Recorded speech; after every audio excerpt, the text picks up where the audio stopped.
Alright guys, so on my bench is this vintage Tamiya RC carrying bag, and this was bought on the 23rd of November 1985. So it's pretty old, and I know it's that old because in this was the receipt. How cool is that? Anyway, this Ultra RC video is going to be all about what's inside this bag. It's super awesome, so let's crack right into it.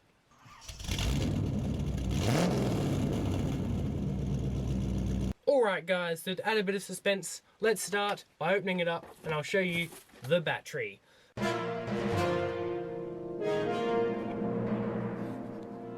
This is a NiCad, so it will probably still work. It's 7.2 volts. We've also got the remote control. How cool is that?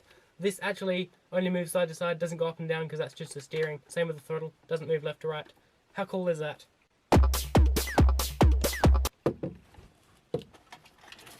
We've also got the charger. Happy birthday to you. That'll come in handy. In fact, let's put the battery into charge right now. Alright, so the battery's under charge. I don't know why I'm using that charger, but anyway, let's move on to this. The real deal. Oh, we've actually got a broken motor in here as well. Bonus. Let's get the car out of here. And it is, drumroll, that'd be great, a Tamiya Frog. Duh.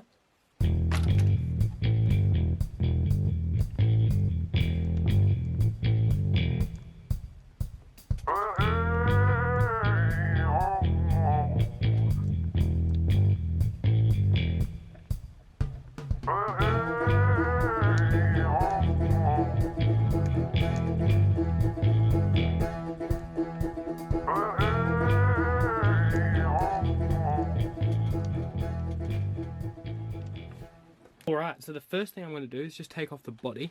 You can see they're actually pretty huge.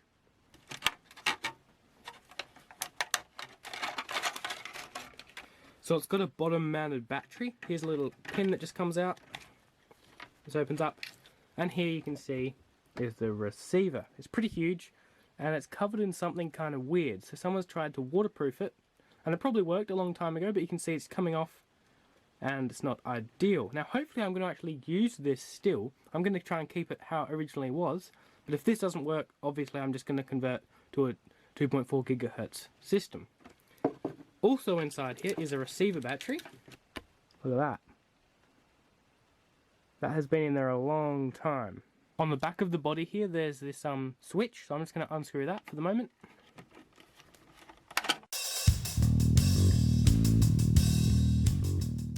So now the body can be removed and you can see inside that we don't really have a speed controller, but we do have this sort of variable resistor powered by a servo. So we have another servo for steering just here, and then this servo that powers the sort of speed controller. On the back here, you can see there's the, pretty standard brushed motor there, and you can see we've got independent rear suspension, which is pretty cool.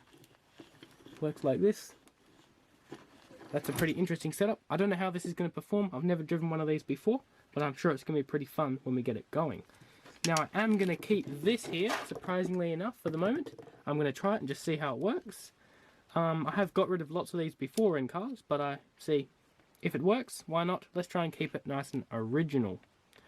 So what are we going to have to do? Well, basically, we need the receiver battery to work, because obviously this is rubbish, like super rubbish. Absolutely. Someone must have coated it in paint or something to try and make it waterproof, which obviously worked for a while, but then when the batteries went flat, which they will pretty quick when you're running two servos, then you can't replace them, so this is totally blown up. So I'll put a new one of these in, which also means another switch, because the switch is soldered onto it, and then we'll see if this thing works with the included remote, which should be pretty cool. So we'll change that over, and let's see if it works. Turn this on. Oh, look at that. Oh, it's just great. You can see that is working. Now, the big question is, does the throttle one work? And the great news is that it does work. And then we just need to work out what wheels we're going to put on there, because these ones are a bit perished. Like, really perished. Look at that. Okay, let's do that first, because that's going to be fun. Fortunately, the wheel looks like this, and the has this little piece that goes on there. And I don't know, we might be able to put a hex on there, but you can see this piece here. This is a little adapter. Here are some old Tamiya Super Gripper wheels, which might be kind of cool. I think the tread's kind of fitting. Pretty similar to the old ones. These old ones are kind of cooler actually. They would have been awesome when they were new. But for the moment I reckon these Super Grippers might be kind of awesome. So hopefully we can make them fit. I'll just find some hexes. So, moment of truth. Does this standard hex fit on the Tamiya one? Let's see. And it doesn't. We'll slide it on. And the next problem is you can see that this nut goes on the threaded part and it's not going to make it to the wheel. So we're going to have some kind of spacer or washery thing in there. So this piece here is for an LED on a body. It screws in and gives the LED somewhere to sit inside the remote control car. So what I'm going to do is just put this on here.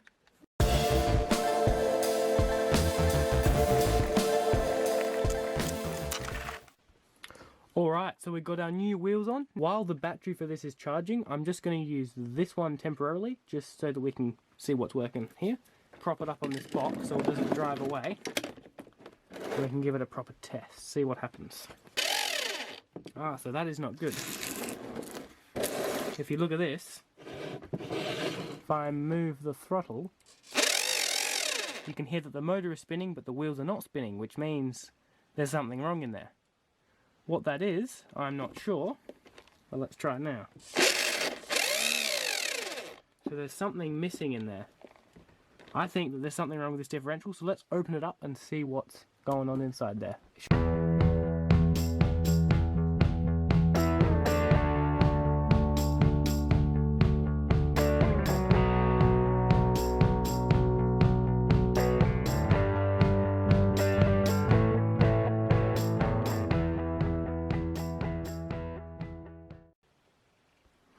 This gear here is our problem.